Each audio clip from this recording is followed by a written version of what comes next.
মুখ্যমন্ত্ৰীৰ ইংগিত নাথাকিলে আজমল আৰু আনফৰে ইমান সাহস কৰিব নোৱাৰে। এতিয়া ক'লে মুখ্যমন্ত্ৰীয়ে মোক বেয়া পাব, আপুনি মোক ভাল পায়নো কি কৰিছে? ভালনো পাইছে কেতিয়া?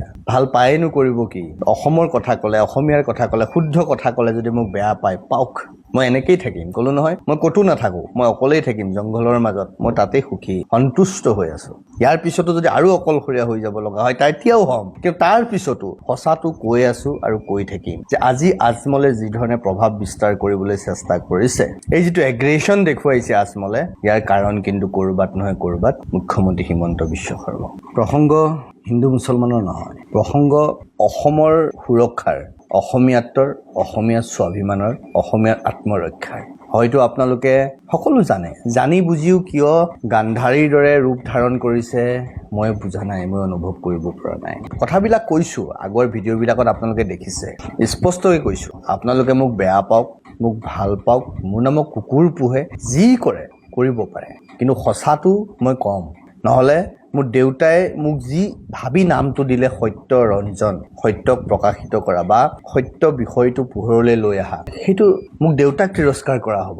মই মোৰ নিজৰ প্ৰতি জাষ্টিফাই কৰা নহ'ব মোৰ নামটোৰ প্ৰতি। কিবা সুবিধাৰ কাৰণে মই যদি সঁচা কথাটোৰ পৰা আঁতৰি থাকোঁ, কিবা সুবিধাৰ কাৰণে যদি সঁচাটো মই নকওঁ, গতিকে মোৰ দেউতাৰ মান ৰাখিবলৈ, এই যিটো লিগেচি, মোৰ বংশৰ মান ৰাখিবলৈ মই সঁচা কথাটো ক'ব লাগিব। 1905 চনত মুছলিম লীগ গঠন হোৱাৰ পৰা, তাৰ আগলৈ মই নাযাওঁ, মুছলিম লীগ গঠন হোৱাৰ পৰা কি ধৰণে পাকিস্তানৰ লগত মইনুল হক চৌধুৰীয়ে যেতিয়াই কৈছিলে যে অসমখনক দি দিয়াৰ যিটো প্ৰক্ৰিয়া, ৰূপৰ কাঁহি দি দিয়াৰ যিটো কথা, তাৰ পৰা সমস্ত চলি আছে। এতিয়া বদৰুদ্দিন আজমলে আহি কি ধৰণে প্ৰক্ৰিয়া কৰিছে, কাৰ লগত? শৃংখল চলিহাৰ লগত, চিটু বৰুৱাৰ লগত। কিয় তেওঁলোকে বেছি মিয়া খেদা আন্দোলন কৰিছে?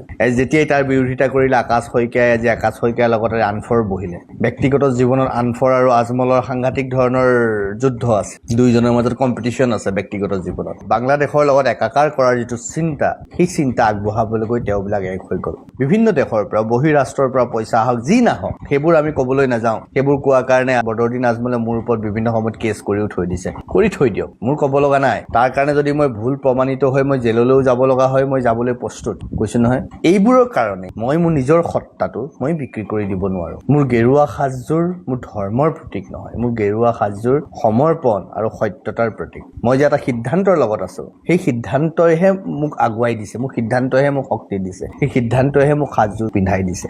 আজি মই আপোনালোকৰ মাজত থাকিব খোজা নাই, মই সমাজ জীৱনত থাকিবই খোজা নাই, মই কোনো ধৰণৰ সাংগঠনিক কথা বতৰা আপোনালোকৰ লগত থাকিব খোজা নাই, মই কোনো ৰাজনৈতিকভাৱে আপোনালোকৰ লগত থাকিব খোজা নাই, মই সমাজ সেৱক হিচাপেও আপোনালোকৰ মাজত থাকিব খোজা নাই। কাৰণ আপোনালোকে আমাৰ দৰে মানুহক বিচৰা নাই। আপোনালোকে কাক বিচাৰিছে? সেইসকল মানুহক, যিসকল মানুহে ৰাতিপুৱা এটা ক'ব, গধূলি এটা ক'ব, যিসকল মানুহে অসমীয়াৰ আৱেগক লৈ খেলা কৰিব। মই স্পষ্ট কৈছো, চিটু শৃংখলহঁতে আজি সিহঁতে ভৰিত পৰিছে আৰু তেওঁলোকে সাংঘাতিক ধৰণে উজনি অসমখন শেষ কৰি পেলাইছে। মই নকওঁ যে আপোনালোকে মুছলমানক বেয়া পাব, মুছলমানক বেয়া পোৱাৰ কথা আমি কোৱাই নাই, কিন্তু যিটো ষড়যন্ত্ৰ, যিটো প্ৰক্ৰিয়া চলি থাকিল তেতিয়াৰ পৰা, আজি বদৰুদ্দিন আজমল কি লৈ আহিছে? নিজৰ স্বৰূপত আহিছে। তেওঁ মৌলানা বদৰুদ্দিন আজমল হৈ পেলাই আহিছে, তেওঁ AIDF-ৰ চিফ হৈ পেলাই আহিছে। কাইলৈ কওকচোন AIDF বন্ধ কৰি দিওঁ বুলি, তেওঁ AIDF কিয় কৰিলে? AIDF-ৰ স্বৰূপ কি? AIDF-ৰ চৰিত্ৰ কি? তেওঁ যিবিলাক ছুপাৰ 30, ছুপাৰ 40 যিয়ে নকওক, তাৰ মেক্সিমাম কোন মানুহ? 10% আপোনাৰ মোৰ নিচিনা বৰা শইকীয়া হাজৰিকা উপাধিৰ কোনোবা থাকিব পাৰে, কিন্তু 90% কোন? কিয়? খবৰ পাইছো গোৱালপাৰাৰ নিচিনা জিলাখনত, গোৱালপাৰা চিকিৎসালয়ত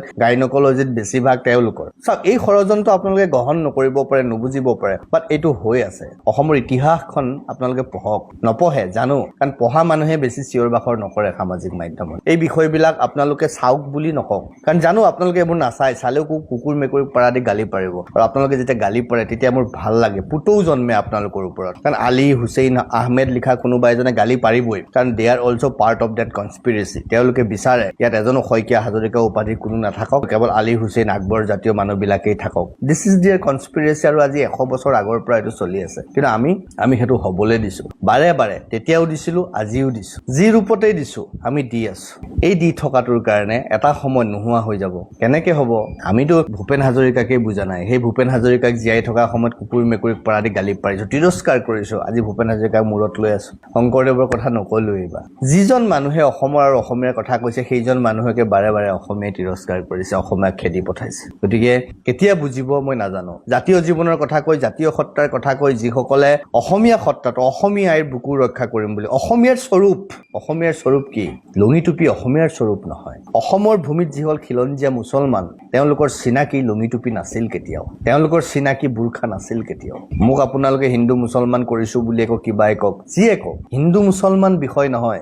জাতি যেতিয়া আমি ৰক্ষা কৰিব হয়, ধৰ্ম মানে উপাসনাটো নহয়। এইবোৰ মই নুবুজাও, এইবোৰ বুজাই লাভ নাই। কাৰণ গৰুৰ আগত টোকাৰি বাই লাভ নাই। নগ্ন সমাজত, নাঙঠ সমাজত ধুবাৰ প্ৰয়োজন নাই। গতিকে মই গৰুৰ আগত টোকাৰি বাই থাকো, মই বুজি পাওঁ কি বুজিব গৰুটোৱে টোকাৰিৰ শব্দ, আৰু কি প্ৰয়োজন আছে ধুবাজনৰ। কাপোৰে যেতিয়া পিন্ধিবলৈ এৰি দিছে, সকলোৱে নাঙঠ হৈ গৈছে, কি প্ৰয়োজন আছে ধুবাৰ। মই জানো মোৰ কথাৰ মূল্য নাই, মোৰ কথাৰ গুৰুত্ব নাই। তাৰ পিছতো এইকাৰণেই কৈ থাকো, মই নিজৰ ওচৰত যাতে আহি থকা সময়ত ক'ব পাৰো, এটলিষ্ট মই কথাখিনি ক'বলৈ চেষ্টা কৰিছিলো, অসমীয়াক বুজাবলৈ চেষ্টা কৰিছিলো। আমি সকলোৰে লগত থাকিম, কিন্তু নিজৰ সত্তা, নিজৰ স্বাভিমান, নিজৰ চিনাকি বৰ্তাই ৰাখিম। কোনোবা কাৰোবাৰ ভাই হৈ গ'ল, আমাৰ আপত্তি নাই। আজি আকাশ শইকীয়াক আনফৰে পুতেক বনাই ল'লে, তাতো আমাৰ ক'ব লগা নাই। কিন্তু তাৰ বিনিময়ত যিটো আমি হেৰুৱাব লাগিব, তাৰ বিনিময়ত যি সত্তাটো নষ্ট হৈ যাব, অনুভৱ কৰা নাই হয়তো, বুজক এবাৰ। কাৰণ তেওঁলোকৰ 200-400 কোটিয়ে শিৱসাগৰৰ বান সমস্যা সমাধান কৰি দিব নোৱাৰে। বুজি পাইছেতো? ক'লোতো 200-400 কোটিয়ে শিৱসাগৰৰ বান সমস্যা সমাধান কৰি পেলাব নোৱাৰে।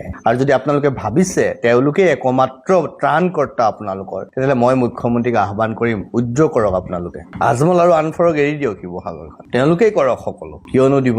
মই কৈছো, মুখ্যমন্ত্ৰীৰ ইংগিত নাথাকিলে আজমল আৰু আনফৰে ইমান সাহস কৰিব নোৱাৰে। এতিয়া ক'লে মুখ্যমন্ত্ৰীয়ে মোক বেয়া পাব, আপুনি মোক ভাল পায়নো কি কৰিছে? ভালনো পাইছে কেতিয়া? ভাল পায়েনো কৰিব কি? অসমৰ কথা ক'লে, অসমীয়াৰ কথা ক'লে, শুদ্ধ কথা ক'লে যদি মোক বেয়া পায়, পাওক। মই এনেকেই থাকিম, ক'লো নহয়। মই ক'তো নাথাকো, মই অকলেই থাকিম জংঘলৰ মাজত। মই তাতেই সুখী, সন্তুষ্ট হৈ আছো। ইয়াৰ পিছতো যদি আৰু অকলশৰীয়া হৈ যাব লগা হয়, তেতিয়াও হ'ম। কিন্তু তাৰ পিছতো সঁচাটো কৈ আছো আৰু কৈ থাকিম যে আজি আজমলে যি ধৰণে প্ৰভাৱ বিস্তাৰ কৰিবলৈ চেষ্টা কৰিছে, এই যিটো এগ্ৰেছন দেখুৱাইছে আজমলে, ইয়াৰ কাৰণ কিন্তু ক'ৰবাত নহয় ক'ৰবাত মুখ্যমন্ত্ৰী হিমন্ত বিশ্ব শৰ্মা। ভাবিব কথাবিলাক। নমস্কাৰ।